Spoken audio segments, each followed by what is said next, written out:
শান্তি শব্দটির মান রাখতে পারলেন না যুক্তরাষ্ট্রের প্রেসিডেন্ট ডোনাল্ড ট্রাম্প। সদ্য নির্বাচিত এই প্রেসিডেন্ট বিশ্বজুড়ে শান্তি প্রতিষ্ঠার গল্পের ওপর দাঁড়িয়ে ক্ষমতা দখল করেই যেন ভুলে গেলেন সকল প্রতিশ্রুতি। সম্প্রতি নিউ ইয়র্ক পোস্ট এবং ফক্স নিউজকে দেয়া সাক্ষাৎকারে মধ্যপ্রাচ্যের শত্রু রাষ্ট্র ইরানের বিষয়ে বিতর্কিত মন্তব্য করে তীব্র সমালোচনার মুখে পড়েছেন ট্রাম্প। ওই সাক্ষাৎকারে ইরানে বোমা হামলা চালানোর পরিবর্তে দেশটি যেন পারমাণবিক অস্ত্র না পায় সেরকম চুক্তিতে পৌঁছানোর কথা বলেছেন তিনি। স্বভাবতই এমন প্রকাশ্য বেপরোয়া বক্তব্য সহজভাবে নেয়নি ইরান। ডোনাল্ড ট্রাম্পের বল প্রয়োগের হুমকিকে বেপরোয়া এবং উস্কানিমূলক বক্তব্য হিসেবে অভিহিত করেছে দেশটি। সেই সঙ্গে যে কোনো আগ্রাসনের পরিণতি ভয়াবহ হবে বলেও সতর্ক করেছে ইরান। এমনটাই খবর রয়টার্সের।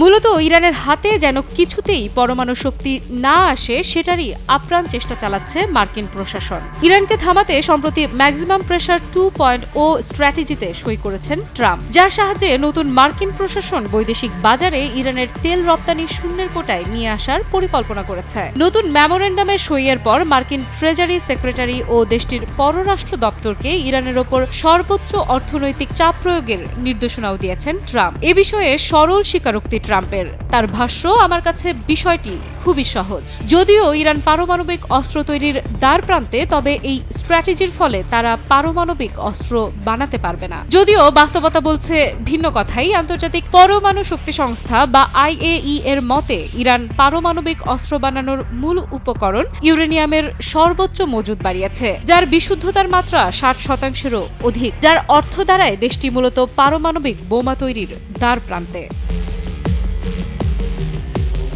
তবে ট্রাম্পের এমন বেপরোয়া ব্যবহারে ক্ষুব্ধ ইরান। জাতিসংঘের নিরাপত্তা পরিষদকে লেখা এক চিঠিতে ইরানের জাতিসংঘের রাষ্ট্রদূত আমির সায়েদ ইরাভানি নিউ ইয়র্ক পোস্ট এবং ফক্স নিউজকে দেয়া ট্রাম্পের মন্তব্যের উল্লেখ করেছেন। ট্রাম্পের এই মন্তব্যের প্রতিক্রিয়ায় ইরানের জাতিসংঘের রাষ্ট্রদূত আমির সাইদ ইরাভানি নিরাপত্তা পরিষদকে চিঠিতে লিখেছেন, এই বেপরোয়া এবং উস্কানিমূলক বক্তব্য আন্তর্জাতিক আইন এবং জাতিসংঘের সনদের স্পষ্ট লঙ্ঘন করে। এ সময় মার্কিনীদের উদ্দেশ্যে সতর্কবার্তা উচ্চারণ করে তিনি আরও লেখেন, ইরান সতর্ক করে দিচ্ছে যে কোনো আগ্রাসনের পরিণতি ভয়াবহ হবে, যার দায় সম্পূর্ণ যুক্তরাষ্ট্রের। যে কোনো শত্রুতামূলক পদক্ষেপের বিরুদ্ধে ইরান দৃঢ়ভাবে সার্বভৌমত্ব, আঞ্চলিক অখণ্ডতা এবং জাতীয় স্বার্থ রক্ষা করবে।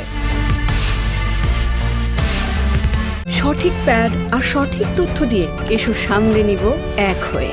Mona Lisa sanitary napkin. এর আগে ডোনাল্ড ট্রাম্পের ম্যাক্সিমাম প্রেসারের বিরুদ্ধে ম্যাক্সিমাম রেজিস্ট্যান্স গড়ে তোলার ঘোষণা দিয়েছেন ইরানের পররাষ্ট্রমন্ত্রী আব্বাস আরাকচি। যুক্তরাষ্ট্রকে কটাক্ষ করে ইরানের সর্বোচ্চ এই কূটনীতিক বলেন, তথাকথিত ম্যাক্সিমাম প্রেসার একটি ব্যর্থ অভিজ্ঞতা। এর পুনরাবৃত্তি কেবল মার্কিন প্রশাসনের বিরুদ্ধে ম্যাক্সিমাম রেজিস্ট্যান্স করতে বাধ্য করবে ইরানকে। বুদ্ধিমান ব্যক্তিরা কখনোই এ ধরনের কাজ করে না। সম্প্রতি ইরানের প্রতিরক্ষা মন্ত্রী ব্রিগেডিয়ার জেনারেল আজিজ নাসির জাদেহর কাছ থেকেও মার্কিন মুলুকের জন্য এসেছে কড়া বার্তা। বজ্রকণ্ঠে তিনি জানিয়েছেন, পশ্চিমাদের হুমকি নতুন কিছু নয়। শত্রু যদি কোনো অসভ্যতা দেখায়, কঠোরতম জবাব দিতে আমরা প্রস্তুত। ইরানের নিরাপত্তা নিশ্চিত করতে যা করা প্রয়োজন আমরা তা করব। যুক্তরাষ্ট্র সহ পশ্চিমাদের বিরুদ্ধে প্রতিশোধ নেয়ার ঘোষণা দিয়েছেন ইরানের সর্বোচ্চ ধর্মীয় নেতা আয়াতুল্লাহ আলী খামেনিও। অর্থাৎ যুক্তরাষ্ট্রের হুমকি ধামকিতে মোটেও চিন্তিত নয় ইরান। উল্টো নানা বিষ বাক্যে জর্জরিত করে চলেছেন